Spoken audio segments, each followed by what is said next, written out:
Hello everyone. Today we will discuss about next colligative property, that is osmotic pressure. In the last lectures we were discussing about the colligative properties. First of all, it is relative lowering of vapor pressure, second is elevation in boiling point, third is depression in freezing point, and today we will discuss about osmotic pressure. So what is osmotic pressure?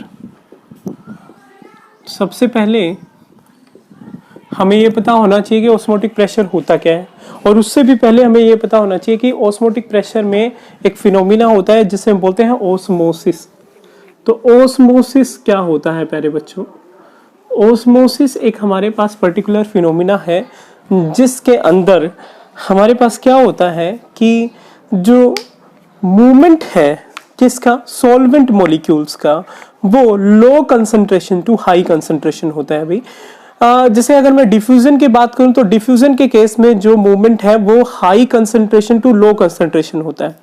तो अगर मैं consider करूं एक particular arrangement है मेरे पास, से for example कि मैंने एक पर्टिकुलर वेसल लिया ऐसा कुछ, और इसमें हम लोगों ने एक मेम्ब्रेन लगा दी। भाई ये जो मेम्ब्रेन है एक स्पेसिफिक मेम्ब्रेन होती है प्यारे बच्चों, जिसको हम बोलते हैं सेमी परमिएबल मेम्ब्रेन। ये कौन सी मेम्ब्रेन है भाई? Semi permeable membrane. अब बेटा ये सेमी परमिएबल मेम्ब्रेन क्या होती है इसको समझेंगे। सेमी परमिएबल मेम्ब्रेन एक स्पेसिफिक मेम्ब्रेन होती है जो सिर्फ कुछ चीजों को अपने अंदर से जाने देती है, मूव करने देती है, और कुछ चीजों को रोक देती है। और हम जो सेमी परमिएबल मेम्ब्रेन यूज करते हैं, ये सेमी परमिएबल मेम्ब्रेन सोलवेंट को तो अलाउ करती है मूव करना, ठीक है, सोलवेंट इसके अंदर से जा सकता है, लेकिन सोल्यूट इसके अंदर से नहीं जा सकता। सोल्यूट की जो मूवमेंट है वो नहीं होगी भाई फ्रॉम सेमी परमिएबल मेम्ब्रेन, ठीक है। अब मैंने क्या लिया हुआ है? मैंने यहाँ पे लिया हुआ है प्यारे बच्चों साल्ट प्लस वाटर। कोई भी सोल्ट हम ले सकते हैं, हम सिंपल NaCl भी ले सकते हैं, और यहाँ पे हमने लिया हुआ है प्यारे बच्चों वाटर। अब होता क्या है कि हमारे पास जो वाटर साइड है जहां पे कंसंट्रेशन जो है वो बिल्कुल लो है। लो कंसंट्रेशन का मतलब किसकी? सोल्यूट की, क्योंकि सोल्यूट तो इसके पास है ही नहीं भी, ये प्योर सॉल्वेंट है। तो लो कंसंट्रेशन किसकी है यहाँ पे लो कंसंट्रेशन है प्यारे बच्चों सोल्यूट की। तो सोल्यूट की लो कंसंट्रेशन से हमारे पास जो हाई कंसंट्रेशन है, यहाँ पे कंसंट्रेशन क्या है सोल्यूट की, वो हाई कंसंट्रेशन है। तो हमारे पास जो मूवमेंट होती है किसकी? वाटर की या फिर सॉल्वेंट मॉलिक्यूल की from low concentration to high concentration, that is known as osmosis process. तो अगर मैं बात करूं कि हमारे पास जो मूवमेंट होती है किसकी? सोल्वेंट की from solvent side to solution side, ठीक है। इसको हम प्यारे बच्चों क्या बोलते हैं? इसको हम बोलते हैं ऑस्मोसिस। तो ऑस्मोसिस क्या है अभी?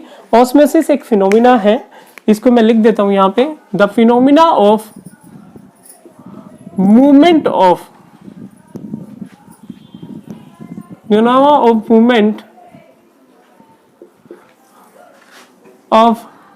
solvent particle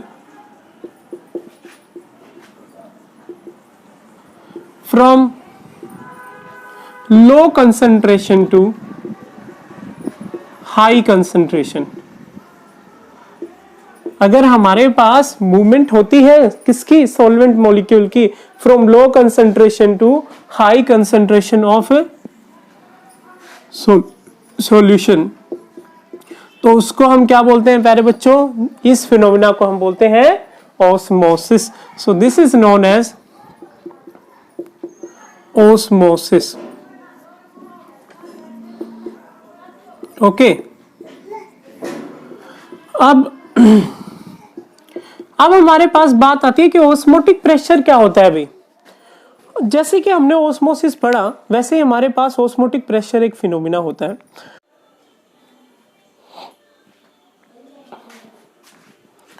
Okay, now we will discuss about osmotic pressure. So, what is osmotic pressure?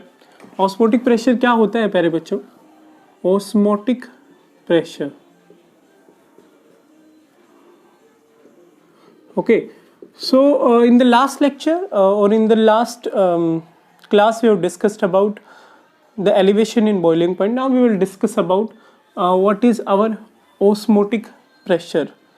Okay, so osmotic pressure क्या है भाई? जैसा कि मैंने आपको बताया था अभी कि हमारे पास अगर ऐसी कोई असेंबली है जिस पर्टिकुलर असेंबली में क्या हो रहा है कि हम लोगों ने एक सेमी परमेबल मेम्ब्रेन लगाई हुई है, एक साइड हमारे पास सॉल्वेंट है और दूसरी साइड हमारे पास क्या है, दूसरी साइड हमारे पास सॉल्यूशन है। यहाँ पे हमारे पास है प्यारे बच्चों सॉल्यूशन, यहाँ पे हमारे पास है सॉल्वेंट, ये हमारे पास है सेमी परमेबल मेम्ब्रेन SPM। अब भाई जो सॉल्वेंट मॉलिक्यूल यहाँ से सॉल्यूशन साइड की तरफ मूव कर रहे थे, इनकी मूवमेंट को अगर मैं रोक सकता हूँ तो मुझे क्या करना पड़ेगा, यहाँ पे मैं प्रेशर अप्लाई करता हूँ। तो ये प्रेशर जिसको मैं पाई बोलता हूँ, जो सॉल्वेंट मॉलिक्यूल्स की मूवमेंट को रोक देता है toward solution, that is known as osmotic pressure. ठीक है भाई, तो the pressure which is applied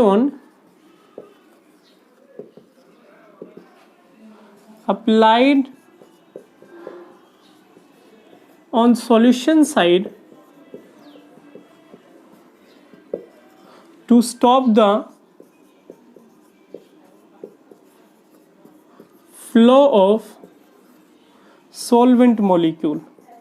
सो जो प्रेशर भाई हम लोग अप्लाई करते हैं जो क्या कर देता है, फ्लो ऑफ सॉल्वेंट मॉलिक्यूल को रोक देता है, उसको मैं क्या बोलता हूँ, वो प्रेशर मेरे पास ऑस्मोटिक प्रेशर कहलाता है। अब ऑस्मोटिक प्रेशर को हम मैथमेटिकली कैसे रिप्रेजेंट करते हैं, हम उसकी बात करेंगे भाई।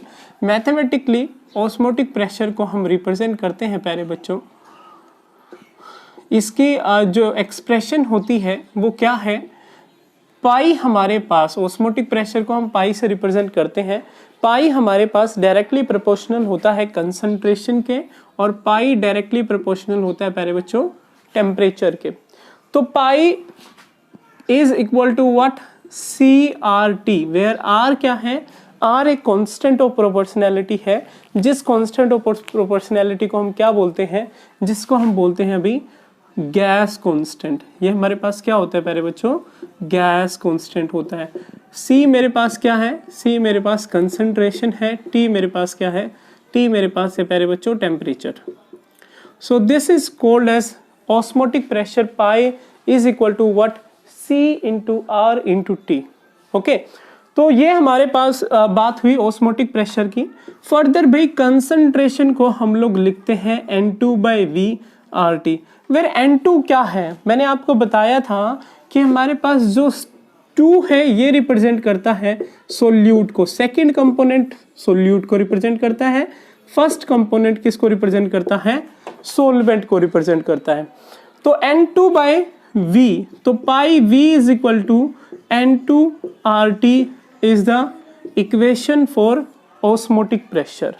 And now the thing is कि हमारे पास N2 किसके बराबर होता है अभी, N2 मैंने आपको बताया था नंबर ऑफ मोल्स, और नंबर ऑफ मोल्स प्यारे बच्चों हम कैलकुलेट करते हैं गिवन मास अपॉन मोलर मास। अब इस एक्सप्रेशन से हम लोग क्या कैलकुलेट कर सकते हैं, इस एक्सप्रेशन से हम लोग कैलकुलेट कर सकते हैं प्यारे बच्चों, क्या हम कैलकुलेट कर सकते हैं ऑस्मोटिक प्रेशर का के through molar mass of solute. तो मोलर मास ऑफ सोल्यूट की कैलकुलेशन हम लोग कैसे करते हैं भाई, pi V is equal to N2, N2 मेरे पास है given mass upon molar mass into R into T। ठीक है भाई, तो pi V is equal to W2/M2, हमें निकालना क्या है, M2, M2 क्या है, मोलर मास ऑफ सोल्यूट, और मोलर मास ऑफ सोल्यूट किसके बराबर है भाई, W2RT/पाई V।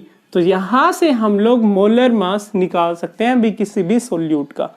तो अब हमारे पास बात होती है कि जैसे कि हम लोगों ने हर एक कोलिगेटिव प्रॉपर्टी से मोलर मास कैलकुलेट करा, तो मोलर मास कैलकुलेशन हमारे पास कौन सी कोलिगेटिव प्रॉपर्टी से बेटर हम कैलकुलेट कर सकते हैं, relative lowering of vapour pressure से, एलिवेशन इन बॉइलिंग पॉइंट से, डिप्रेशन इन फ्रीजिंग पॉइंट से, या फिर ऑस्मोटिक प्रेशर से, और क्यों। ऐसा क्या रीजन है कि हम कौन सी प्रॉपर्टी, कोलिगेटिव प्रॉपर्टी बेटर है for calculation of molar mass? तो ये क्वेश्चन मैं आप लोगों के लिए छोड़ता हूं. We will discuss that thing in our next lecture. Now we move on to the type of solution on the basis of osmotic pressure. Osmotic pressure के बेसिस पे भी हमारे पास अलग अलग टाइप के सॉल्यूशन होते हैं. One solution in known as isotonic solution, other is hypertonic and the last one is hypotonic. हमारे पास तीन टाइप के सॉल्यूशन होते हैं अभी, isotonic solution, hypotonic solution and last is hypertonic solution. अब बेटा आइसोटोनिक, जैसा कि नाम सजेस्ट कर रहा है, आइसोटोनिक मतलब क्या है कि जिसमें दो सॉल्यूशन ऐसे सॉल्यूशन हो जिनका ऑस्मोटिक प्रेशर क्या हो, सेम हो. तो जिन सॉल्यूशंस का ऑस्मोटिक प्रेशर सेम है, which have same osmotic pressure, उसको हम क्या बोलते हैं प्यारे बच्चों? उसको हम बोलते हैं isotonic solution. Hypotonic, the solution which have less osmotic pressure, जिसका ऑस्मोटिक प्रेशर कम है भाई, लेस ऑस्मोटिक प्रेशर. जिसका ऑस्मोटिक प्रेशर अगर कम है तो उसको मैं क्या बोलूंगा? हाइपोटोनिक सॉल्यूशन बोलूंगा. And the last one is hypertonic. जैसा कि नाम सजेस्ट कर रहा है, ऐसा सॉल्यूशन जिसका ऑस्मोटिक प्रेशर क्या है? ज्यादा ऑस्मोटिक प्रेशर. अब आप पूछोगे सर किससे? हम एक रेफरेंस सॉल्यूशन लेते हैं प्यारे बच्चों, जिसमें हम लोग मान लिया कि हमने कोई सॉल्यूशन लिया जिसकी कंसंट्रेशन 1 मोलर है. 1 मोलर से ज्यादा का अगर कोई सॉल्यूशन कंसंट्रेशन से ज्यादा का है तो उसका ऑस्मोटिक प्रेशर भी ज्यादा रहेगा. क्यों? क्योंकि ऑस्मोटिक प्रेशर कंसंट्रेशन के डायरेक्टली प्रोपोर्शनल होता है. ठीक है, तो वो हाइपरटोनिक सॉल्यूशन हो गया. अभी अब उससे कम कंसंट्रेशन का कोई सॉल्यूशन है तो वो हाइपोटोनिक हो गया. अगर उसके सेम कंसंट्रेशन का है तो वो क्या हो गया? आइसोटोनिक सॉल्यूशन हो गया. तो हाइपरटोनिक सॉल्यूशन में क्या होता है? These contain high osmotic pressure. इनका ऑस्मोटिक प्रेशर क्या होता है प्यारे बच्चों? ज्यादा होता है हाइपरटोनिक सॉल्यूशंस का. तो ये हमारे पास बात हुई आइसोटोनिक, हाइपोटोनिक और हाइपरटोनिक सॉल्यूशंस की. नाउ हमारे पास क्या आता है अभी कि हम लोगों ने जो मोलर मास कैलकुलेशन की है, अभी जैसे कि मैंने आप लोगों को बताया था कि हम लोग हर एक कोलिगेटिव प्रॉपर्टी से मोलर मास को कैलकुलेट कर सकते हैं. Now we move on to the next topic, that is reverse osmosis. अभी रिवर्स ऑस्मोसिस क्या होता है? आप लोगों ने आरओ का नाम सुना होगा. अभी रिवर्स ऑस्मोसिस, तो आरओ आप लोगों ने सुना होगा. हम उसके ऊपर बात करेंगे कि आरओ कैसे काम करता है and how RO can purify our जो वाटर हम लोग जो इनटेक करते हैं, हमारे पानी को कैसे प्यूरिफाई कर देता है आरओ सिस्टम जो होता है हमारे घरों में. तो भाई आरओ एक रिवर्स ऑस्मोसिस प्रोसेस होती है. मैंने भी आप लोगों को बताया था कि अगर मैं एक चैम्बर में एक सेमी परमिएबल मेम्ब्रेन लगाता हूँ, ठीक है, यहाँ पे मेरे पास एक एसपीएम सेमी परमिएबल मेम्ब्रेन है, और मैंने ये भी बताया था कि सेमी परमिएबल मेम्ब्रेन सेलेक्टिव होती है. वो सिर्फ सोलवेंट मॉलिक्यूल्स को क्या करती है? वो पास करने देती है, सॉल्यूट मॉलिक्यूल को पास नहीं करने देती. आरओ में क्या होता है? अभी हम लोग हमारा जो टैप वाटर है उसके साथ लगाते हैं एक पर्टिकुलर जो आरओ है, और उसके बाद उसकी जो टैप होती है उससे हम प्यूरिफाइड वाटर लेते हैं. वो कैसे होता है? अब बेटा होता क्या है कि ये हमारे पास जो टैप वाटर है इसके अंदर साल्ट प्लस वाटर होता है, ठीक है, और यहाँ पे हमारे पास क्या है? सिर्फ वाटर है.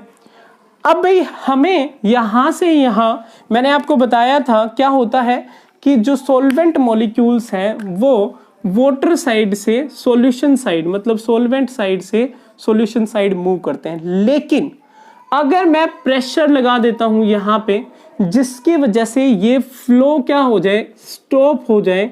इस प्रेशर को मैंने बताया ऑस्मोटिक प्रेशर. अब मैं क्या करता हूं? ऑस्मोटिक प्रेशर पाई होता है.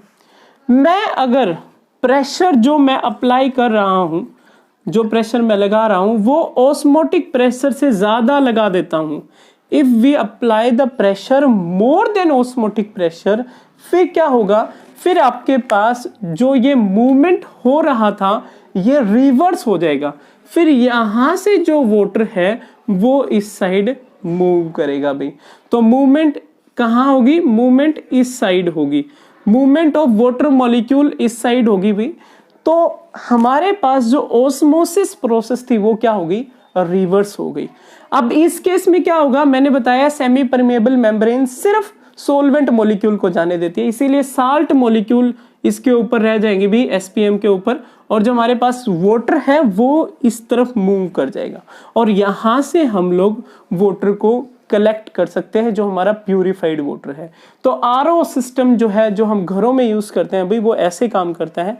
हम लोगों को ऑस्मोटिक प्रेशर से ज्यादा प्रेशर लगाना है ताकि हम ऑस्मोसिस प्रोसेस को ही उल्टा कर सकें, ताकि हमारे पास जो हमारे पास वाटर था जिसके अंदर डिफरेंट सॉल्ट्स थे, या हमारा जो टैप वाटर था उसको हम लोग एक मेम्ब्रेन में से पास कर सकें और उस मेम्ब्रेन में साल्ट रह जाते हैं और सिर्फ वाटर मॉलिक्यूल जाते हैं, जिसकी वजह से साल्ट और वाटर अलग अलग हो जाता है और हमारा पानी जो है वो प्यूरिफाई हो जाता है। So this process is known as reverse osmosis process. Okay प्यारे बच्चों, this is a use of osmosis. Basically हम लोग रिवर्स ऑस्मोसिस से ऐसे वाटर को प्यूरिफाई कर सकते हैं। Okay, so this is all about osmotic pressure as a colligative property. Next topic we will discuss in our next class. Thank you.